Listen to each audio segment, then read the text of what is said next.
Alright, what's up everyone? So today we are back working on our 2016 Ram 1500 and we are installing some Firestone Coil Rite airbags. So these airbags here cost I think about 130, 150 bucks, and we actually already have them on the truck. So we've had them on there for about 3 years now, and we had something give on this side. I don't know if it was actually the airbag, could just be a line.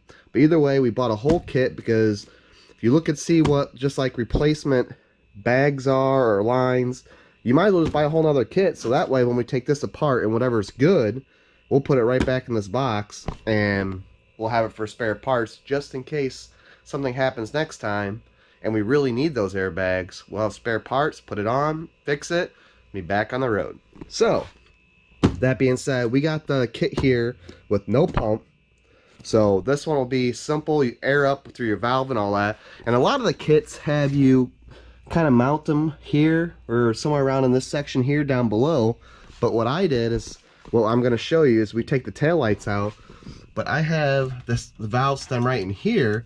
That way it keeps it away from any type of dirt, salt, grime, anything that would cause that valve to get crummy and dirty. Now it's inside your bed. Also, you know, it's easy to reach. You don't have to bend over. You easily just fill it up and you're good to go. First things first, these are torque bits here. So you're going to get your T20 torque bits out.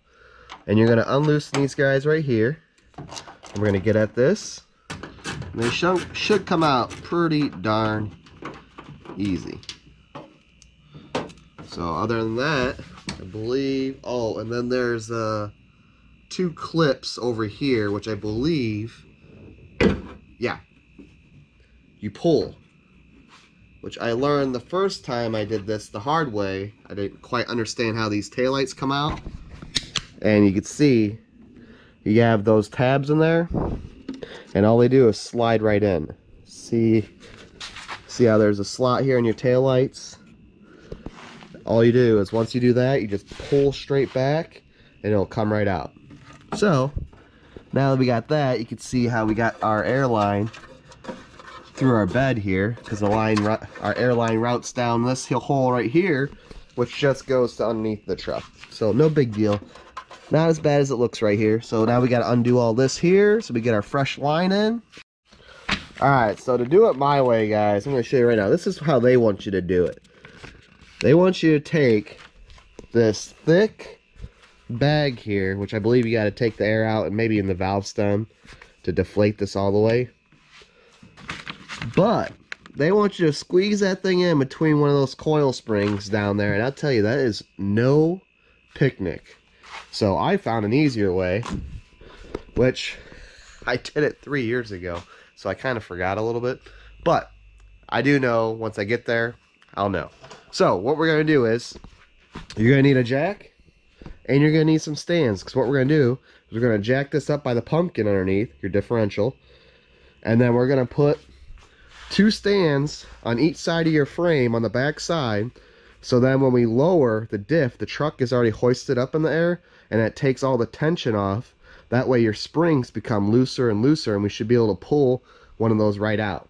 Now, what they tell you to do is you have to be careful, is make sure like your brake lines, your sensors and all that don't get too tight to where you might damage something like that. But we had no issues with that last time. We were just really careful and it was no problem at all. So that's what we're going to do.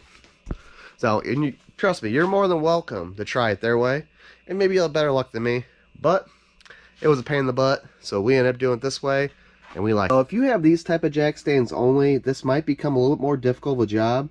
If you have these big ones, that's great. That's going to be really good for this job, because what you're going to want to do is you want to get your truck high enough so when you're lowering down the diff, you get it down low enough to where we can pull out those springs. If you have the smaller ones, you probably won't be able to get high enough, and you have to take the wheels off, which is going to cause you to do a little bit more work my way, which maybe you want to try it their way then. So like I said, that's up to you. But we're going to continue onward, start lowering this down, and I think there's one thing I have to take off to let it drift down a little bit easier, but we're going to check it out. Alright guys, real simple. All you have to do is take off is your bottom bolt to your shock, because your shock's not going to be able to drop down as far as everything else. But here we go, we got everything, you know, dropped down as far as we needed.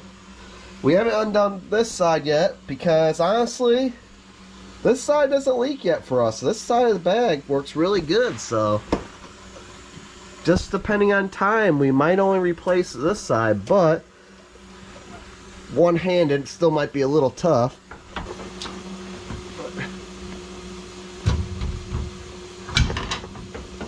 And she's out. Not necessarily direction, I want to go this way. So what we still got hooked up here is that's our airbag. And that's that air line.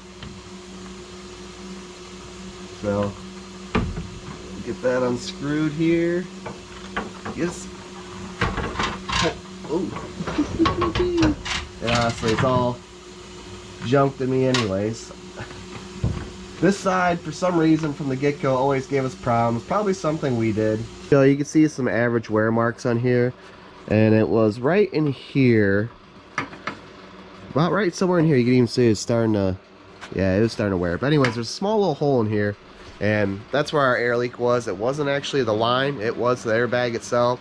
But when I say 3 years, I mean this thing's got 3+ years. What we're gonna do is take our fresh bag here, pretty simple, and we're gonna drop it right inside that coil, and we'll hook up our line and all that stuff. Now what you want to make sure is that those two pieces there, which you'll have your new one in your kit, but that's those two pieces, you're going to want to route this line through there before you go connecting on both ends, or obviously there'd be no bueno.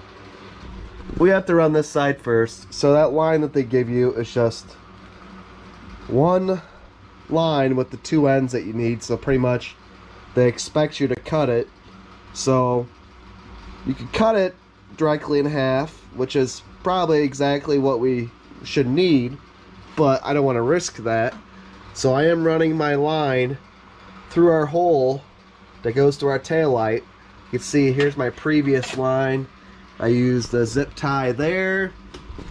They give you a thermal thing, but I have it nowhere near the exhaust, and it literally goes right here, zip tie, and then to the top of your shock or your coil tower here, and right through that hole. And it's even a smooth edge right there, so there's no rubbage there, and obviously right down into where your coil will be. So it's pretty straightforward there. Alright guys, this is the best example I can give you. So here you got our airbag already in the coil. Obviously that's the bottom of your coil, this is the top. You got this piece here with the fat edge on the bottom, so it goes in just like that. And then this here, you should be able to see what your previous marks were and how it was cupped, but it'll go in like that. So this smooth part here facing upward. So now that we got this all like that, again, two hands, I'm going to push that up in there while tugging on this cord to keep everything kind of tight and not get too much slack or bunch up our airline at all. That way everything goes good. Alright, we already tightened up our shock bolt back up, and what we did was we put a little pressure back on our pumpkin here.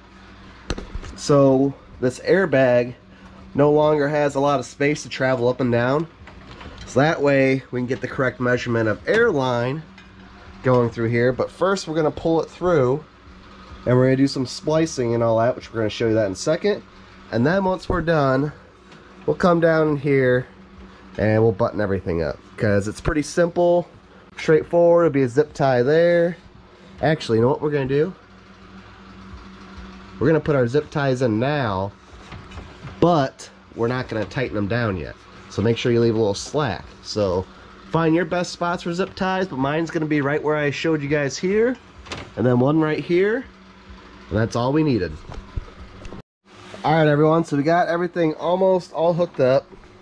So what you're going to do that I already done is, all I do is I took a drill bit, and see, I literally drilled a hole right there, and then that's where you stick your valve through. And what they recommend when you're cutting this air line is they'll show you right here. Make sure you cut the line clean cut. Don't leave too much edges, anything like that, because that's going to cause air leaks. So, but all you have to do is you literally take the end of your line here, and we're not going to do it because we already did it. And all you do is you take this and you push it on as far as possible. And you'll give it a little tug, make sure it's on there, but that's all you gotta do. See, like this one here is a bad cut. It's at an angle.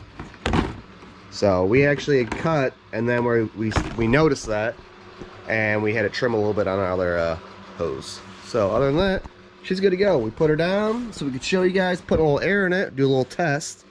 And I'm not gonna put this on yet, but we've got our air hose here, and we just use a like a $20 pump, and we always keep it in our truck and all that. We plug in our cigarette lighter, and we got like an extension, so we can run it all the way back here with no problems, and that does the job just fine. So we'll usually try to pump up before putting a load on the truck, and this does state 5 pounds minimum. They want you to keep in here at all times, which we've broken that rule so many times, guys, and these bags have still lasted as long as they're supposed to last. Maximum, they say 70, which is about what we've put, 70, 75 max, and we usually try to only put that in if we truly need it. So 35 is like a healthy number, usually keeps everything pretty happy. It's mild for the airbags, but as they say, they will do 70. So put a little air in this guy, hopefully all goes well. Can already feel it lifting up. Alright, we do plan on replacing this side. We're just not doing it tonight, guys. We just want to wrap up this video for you, and this is how you do it. So remove those shock bolts and all that.